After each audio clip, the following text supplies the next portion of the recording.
To a For Honor gear guide. This is for people who want to know when it is the best time to buy gear for your character. And a lot of people might just start buying packs or using up their scavenger crates immediately, which is not a good idea if you really want to hold on to getting the best gear possible. And I'm going to tell you guys right now that the best way to do it that I've found so far is to wait until one of your characters is at Reputation 3, because when you get to Reputation 3, when you start opening scavenge crates, you'll start getting the heroic tier gear, which is purple. When you get to Reputation 1, that's when you start getting rare.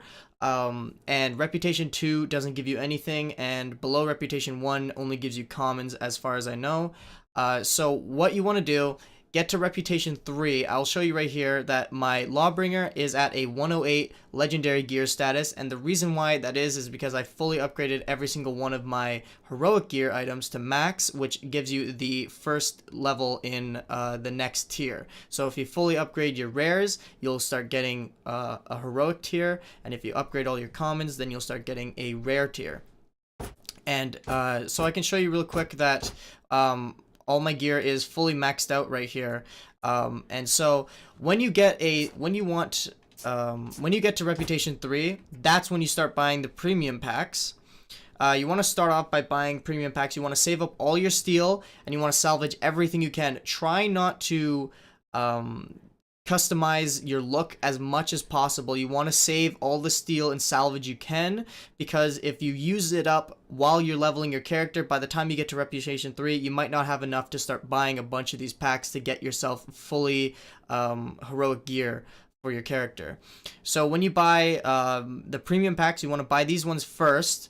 And the reason why is because you want to fill up these, you want to fill up as many inventory slots as possible with all the heroic gear. So for example, I'm just going to buy one. I really shouldn't, but I'm just going to show an example. So I get 2 heroics on the right, guaranteed every time. It's always going to be a heroic.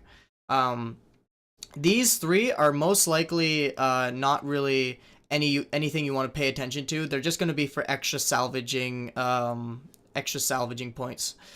So these 2 are like the 2 you want to equip immediately, most likely, if you haven't equipped it a heroic already. Regardless if the stats are good or not, just equip them, because you want to fill up all your slots with a heroic.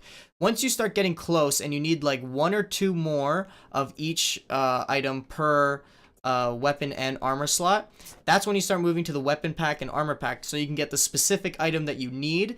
And then when you get to that, that's when you start, if you still have enough left over, of course, that's when you want to start going for the gear that suits you best, the items that suit you best. Personally, I go for Revenge Gain and Revenge Injury, because I want to make sure that I get to Revenge as soon as possible, because in Dominion and Deathmatch, which are the 2 game modes that use gear stats, you usually get ganged up a lot, so you want to make sure you have your Revenge available. That's just my opinion though.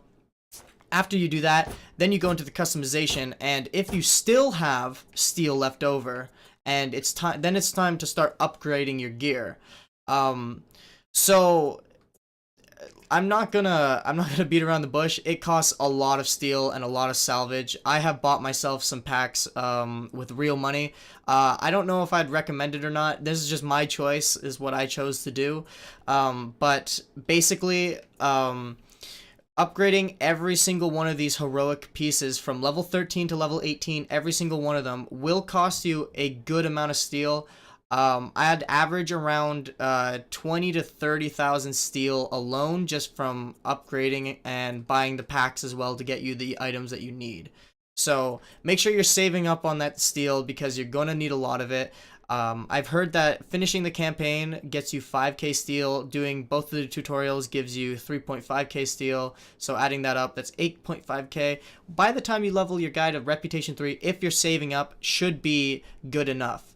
And the last thing I want to note for gear, something that I've only noticed comes with heroic gear, is take a look at the text of this item. Right next to it, you'll see a star, like a white star.